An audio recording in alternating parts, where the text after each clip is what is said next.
This is Reasonable Doubt with your hosts, Mark Garrigus and Adam Carolla.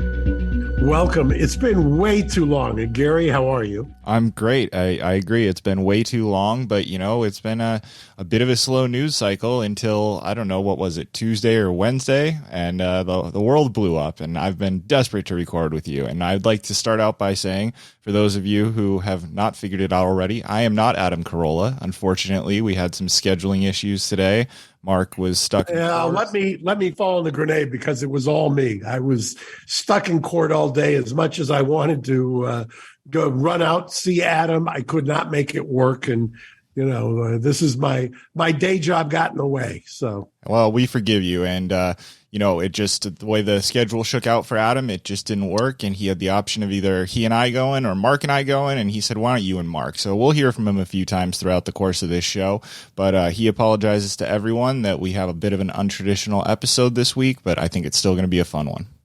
Yeah. And I think probably we'll start nationally. And nationally, there's been a couple of stories that have been interesting since the last time we recorded. And I think we had suggested collectively that it was probable that there would be a special master and that these issues were something that somebody would have to deal with. The judge who gave a tentative ruling, and by the way, to turn around a tentative is usually a Herculean task, and she adopted with some measures her tentative ruling, ordered a special master. The government then tried to get her to do that. They then suggested Judge Deary out of the Eastern District of New York.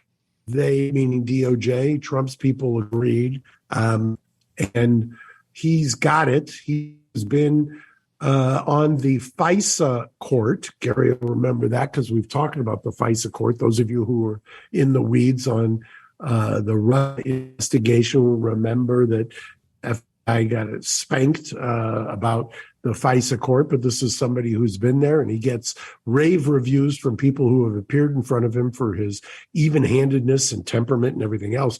DOJ did not want to halt their review, and she, to her credit, has said, no, I've got somebody who's going to look at it, who's dealt with, FISA, for those of you who may not know, is a rather secret and highly classified court that deals with our most classified international and national secrets, even though it's supposed to be all international by hence the title foreign intelligence. But it does deal with some of the most classified information. Somebody who sat on the court and obviously will be able to deal with this stuff. And my guess is deal with it in rapid fire fashion. So that's where we are. One of the corollaries to that story, I forget the name of the lawyer. I'm not familiar with him, but I think he was a former Solicitor General in Florida and has argued, or at least won 4 cases in the U.S. Supreme Court. I want to say Kise. I don't want to mispronounce the name. It was reported that one of ex-President Trump's PACs paid him $3 million up front to represent him, which those of us who ever quoted and asked for the money up front, as my dear beloved father used to say, you quote a fee so that the client only cries once. And clearly here, the client, somebody shed some tears or should shed some tears. There's also been kind of a corollary to this.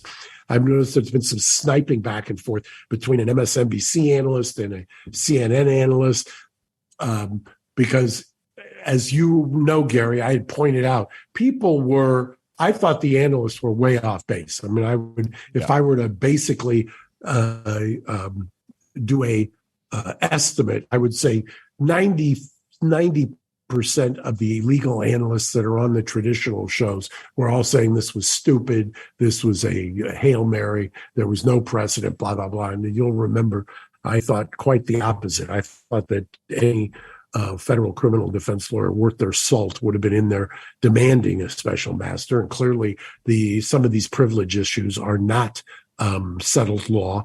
And you can't unring that bell. And for those who said, well, they already filed something that said they'd already gone through it, that was the taint team. And she made a finding that the taint team, Gary can make the joke later, had already violated the ethical wall between the investigative team and the taint team. So there you have it. The reason I bring all that up is it's an excellent tease to the next local story.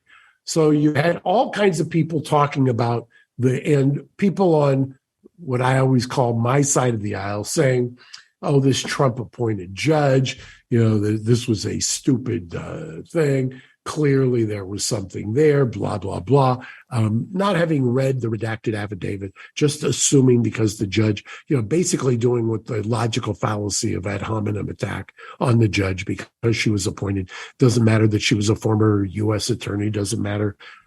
She's got a pedigree and by all accounts is nobody's lackey. But maybe we threw Adam for a commercial. Yeah. Let me contrast that with what my side of that is doing now locally in Los Angeles. Absolutely, and I think that the theme of people not reading the available material will follow up. But let's go back to Adam in the studio for a word from our sponsors. Let me tell you about the comeback. Audible, a laser-focused lawyer. Sound familiar? An undercover K-pop star. Oh, no, wait, that's not familiar. An impossible love. Listen to the comeback on Audible. Written by Lily Chu and performed by Felipe Su. When Ari comes home from her law firm to find an unfamiliar, gorgeous man in her living room, life begins to change, especially when she finds out he is South Korea's hottest K-pop star. Follow Ari's journey as she's thrust onto the world stage. Not as a competent, steely lawyer, but the mystery woman on the arm of a man the entire world claims to know. You can listen on Audible now at audible.com/thecomeback. That's audible.com/thecomeback. So when I keep referencing a local story, there's been really a firestorm in LA County. There was a search warrant that was executed this week on the MTA, Metropolitan Transit. Correct. And their legal office there, their OIG office, on the Sheila Kuehl. For those who don't know in Los Angeles, you hear a lot about the mayor, you hear a lot about the police chief. Probably in LA County, the most powerful people are the Board of Supervisors. And for those who listen to this show, you'll know that Board of Supervisor in particular, who I've had a real bone of contention with, even though she's all the pedigree and the credentials for, a liberal lioness, is Sheila Kuehl, who was, Adam is either on Dobie Gillis or one of those shows, and now is 81. They executed a search warrant for listeners of this show. I'm sorry to interrupt, but for listeners of this show, you may know her most famously as the county official who voted to shut down outdoor dining and promptly left the meeting and went to dine outdoors at her favorite restaurant in Santa Monica. Correct. I've never gotten over as a restaurateur and somebody who represents many restaurant clients. The rank hypocrisy. I actually thought that was more egregious than Newsom at French Laundry. I agree. He's just there with 12 or 15 people in a cordoned off area. Here, she not only shut down tens of thousands of businesses, she then had the unmitigated gall to cross the county and go eat outdoors at her restaurant. I just, to my mind, you can't get back. Well, here in this case, a Judge Craig Richmond, who, by the way, I will divulge, when he was a district attorney, had very serious cases against him where I was the defense, he was the prosecutor. When he was, and he still is, a trial judge in the criminal courts building, Clara Shortridge Falls building downtown, I've tried jury trials to actually hung jury in front of him. I believe I know him fairly well and have always thought very highly of him. He issued or signed off on a search warrant. And the search warrant was for Sheila Kuehl, a woman by the name of Giggins, who runs a peace over violence organization, and as we had indicated, the MTA. You would have thought that this was an inside job by the sheriff, who we've had as a guest, who, by the way, they failed to mention in many of the articles that he had recused himself from this investigation. But the Board of Supervisors, including Sheila Kuehl, have put on the ballot for November Measure A to strip the sheriff of and who's elected. It's an elected position, and have the 3 out of 5 Board of Supervisors be able to remove him from office, which is, frankly, I think unconstitutional. And I'm talking to people about challenging that, also in the interest of full disclosure. But the fact that they executed a search warrant, which a judge looked at, the amount of denigration on that search warrant from the same people who were cheering in the Trump situation, and the denigration of the judge from the same people, this is where they may be consistent, who were denigrating the judge over there, is mind-boggling. There's people who are saying this Judge Richmond, should be basically tarred and feathered because his court reporter was or is married to the detective who signed the affidavit, right? Which is, wow. That's if you're going to start figuring out all of the incestuous nature of the Criminal Courts Association in LA County, you're going to get 2 degrees of separation between the cops and the judges. Somebody should someday do a study on how many female judges either have been married or are currently married to current law enforcement, male law enforcement. Doesn't seem to work the other way around, although Lance Ito was a perfect example. Fun fact, his wife was a high-ranking LAPD lieutenant, I believe, commander, Peggy York. But the number of the trial courts that I go into where there's a standing disclosure order that I'm married to someone who belongs in the same office that's prosecuting your client. Please, that's not going to affect my fairness. It goes on every single day and has for decades and decades and decades. So that's almost hilarious. Then today, and I'll tease one other thing. If you want to throw to Adam here, back in the studio. We can wait just a minute. What I will say is I would encourage anyone who has been following this story and believes they are well informed to read the search warrant. It's not an easy ask. It's almost 40 pages, but there's some pictures in there that lighten it up. But I was sent the search warrant by Mark, and I was basically assigned homework. He said, read this. And I did. And then Mark has, I believe, in an attempt to drive me mad, been sending me stories ever since where people are reporting what is clearly not fact for anyone who has read the search warrant. I mean, it's absolutely, I can't get 3 graphs into a story where I'm like, well, that's wrong. You clearly didn't read the search warrant, because it's not even a question. It's not even, we think, the investigators believe. It's no, here's a statement of fact that everyone agrees upon, and people are just reporting the opposite. It's absolute insanity. And I'm going to once again contrast it with Trump. People are looking at a highly redacted affidavit in Trump's case, and they have spun out and assume that it was live nuclear secrets and blah, blah, blah. And they've gone crazy based on a redacted affidavit. Here, the affidavit is redacted, but not probably the exact opposite. The Trump affidavit looks like 95% redacted. This looks like 5% redacted, and I may not have those percentages right, close. But it's I would agree. Kind of a flip. And the reporting on it is abhorrent. They make it seem like they just made this up in order to punish the sheriff's enemies. Yeah, it's absolutely absurd. I mean, as you pointed out earlier, the sheriff had recused himself in this case and put all of his authority for this case only onto his undersheriff for the exact reason that he knew that this kind of an allegation would be thrown around. So I really, if you feel like you want to be well informed on this, and it's a wild ride, so I would encourage you, just go seek out the search warrant and read it. You're going to find a lot more information and a lot more clarity to be able to form your own thoughts by reading that, as opposed to reading anyone who's reported on it so far that I've seen. Then Sheila Kuehl, this board of soup, then comes out of her house as they're executing the search warrant.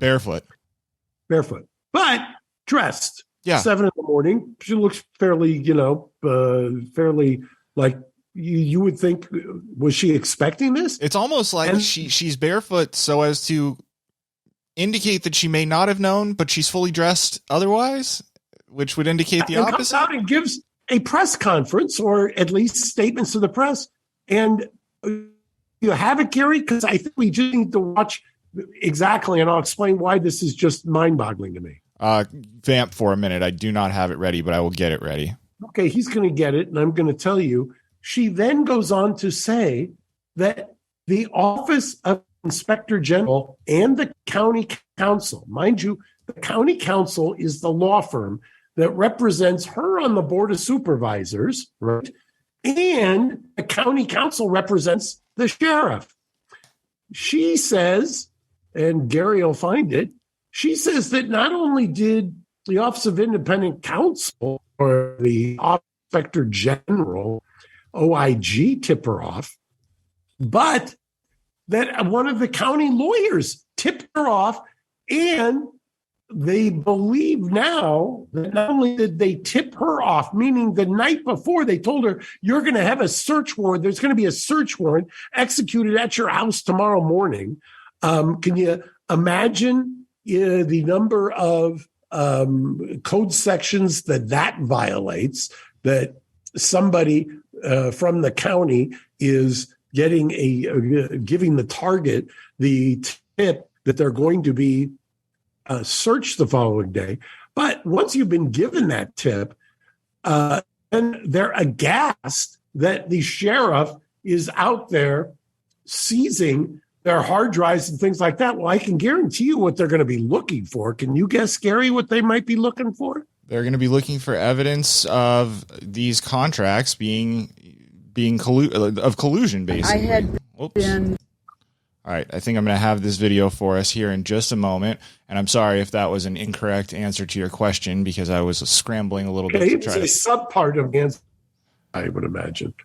All right, let's see here. Oops.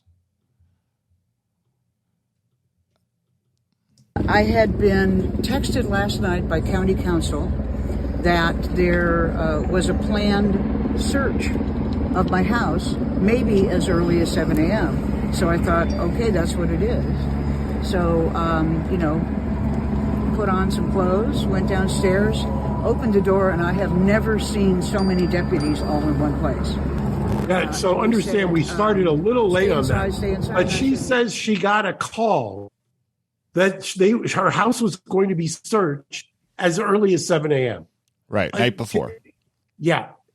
Can you imagine, just imagine, if that was I understand it's in Los Angeles and it doesn't fit the neat narrative, but imagine if, just do the thought experiment, if Trump had announced, I knew that the FBI was coming in because, I don't know, Secret Service told me because right. They were alerted. And so I got ready. Yeah, I took care of business. Yeah, it's absolutely, it just would not be tolerated.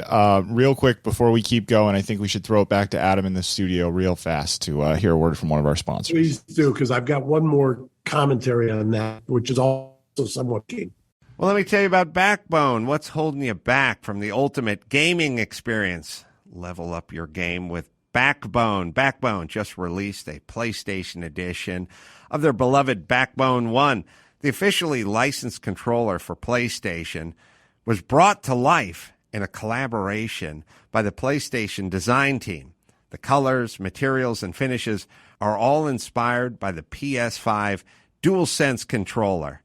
Gary, you're using this bad boy, right? Yeah, I am. And, to your point, they designed it with Sony, so it looks exactly like the PS5 controller, and it looks like it fits when it sits next to the console. It's great.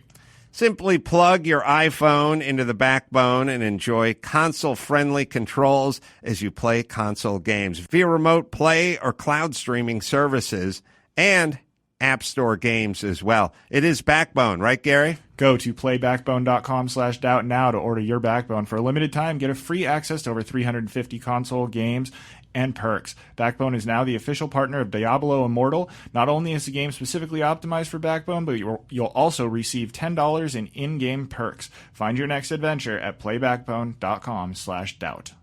Okay, and then we're recording this Friday afternoon after court, and what happened in the courthouse today, actually I was in there,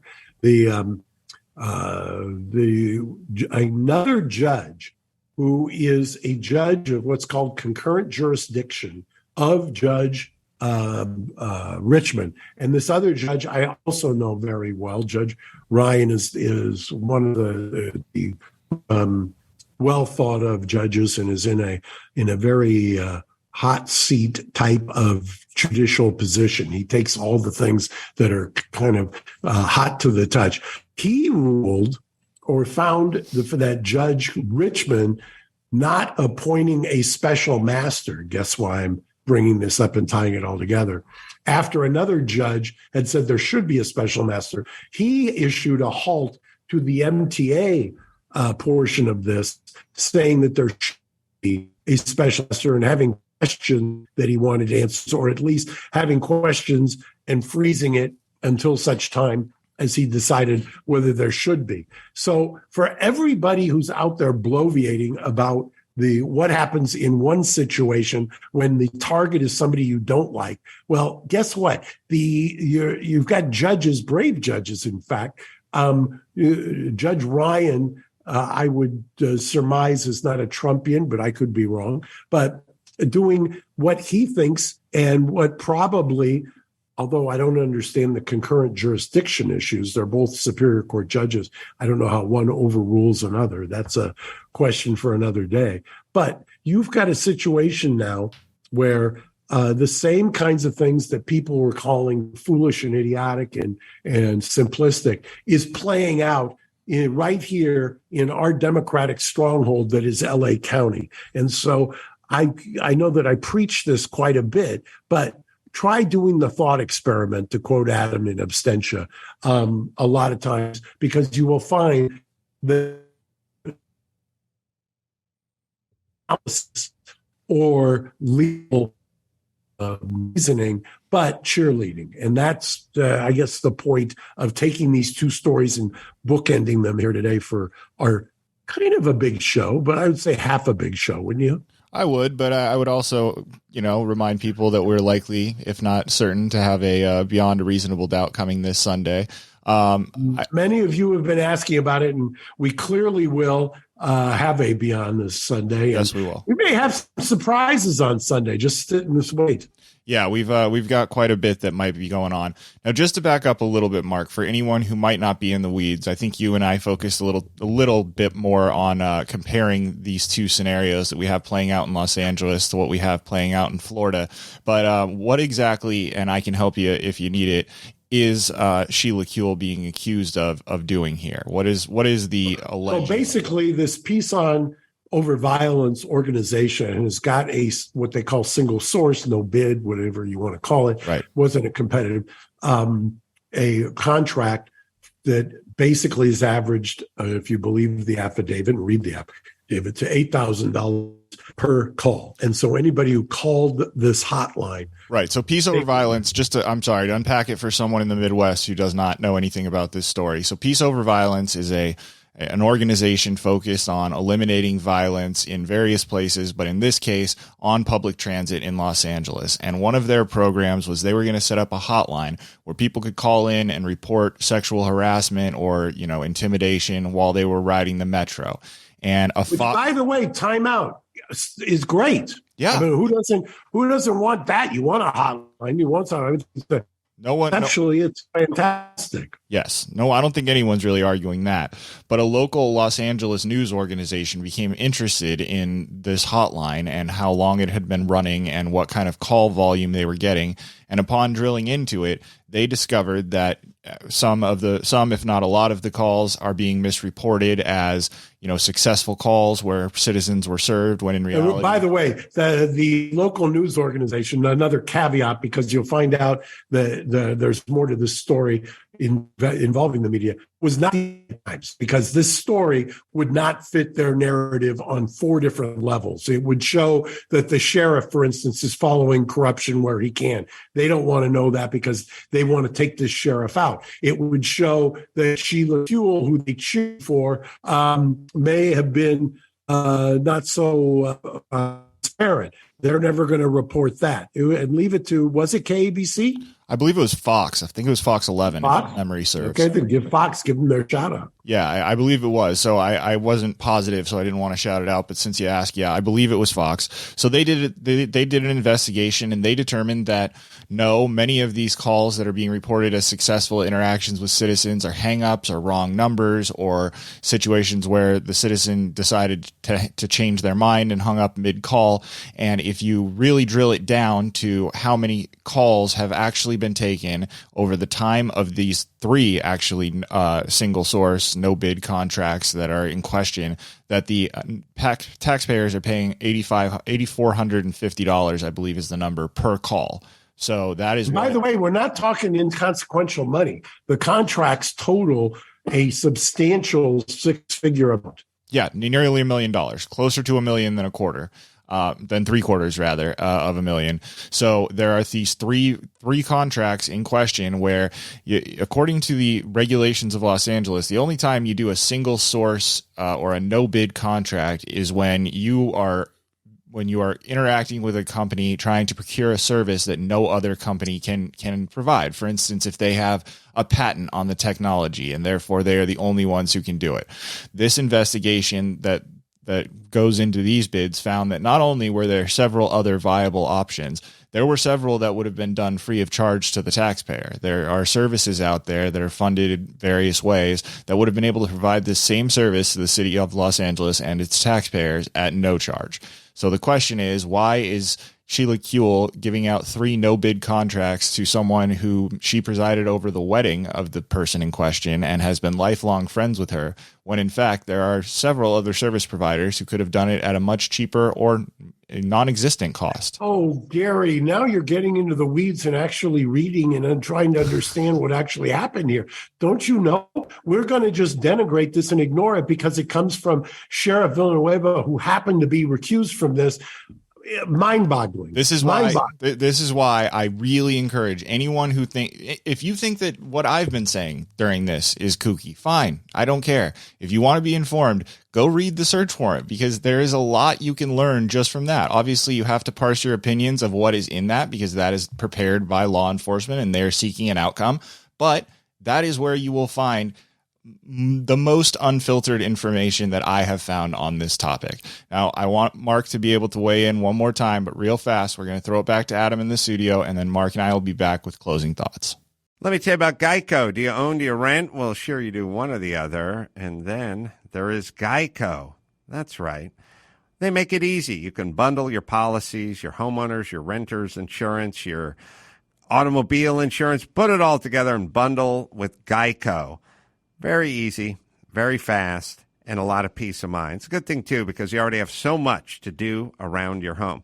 Go to geico.com, get a quote, and see just how much you could be saving at geico.com. Well, welcome back, and I'm really excited about doing the Sunday show. I don't want to miss Sundays anymore, Gary. So neither do I. We're going to make it, yeah, and there's apparently quite a few of you who want to have the discussion with us, and we're going to try and make it worth the wait on Sundays. So, this has been the best, 40 minutes in the universe so far, and we're long overdue. Yeah, absolutely. And again, Adam apologizes for not being able to make it. The schedules just didn't work. We had a very unexpected issue with Mark's court schedule, and that's just the way it rolls sometimes when you get to the Friday and you just got to get something in. So hope you guys enjoyed this episode, and we will be back, Mark and I, on Sunday, and hopefully we will be back with Mark and Adam early next week, maybe even as early as Tuesday. We will just see how the schedule shakes out. But thank you guys all very much for your time. Mark, thank you for assigning me homework to read that search warrant. You'll get more before Sunday, Gary. I'm sure I will. It might have taken a couple hours for me to get through it because of my ADD, but I feel much more informed than anyone else I speak to. So I'm glad that I was able to do it. So thank you for that. Thank you, Gary. Good to see you. Bye, everybody. See you too. Bye, everyone. Thanks for listening to Reasonable Doubt. Tune in next Saturday for an all-new episode.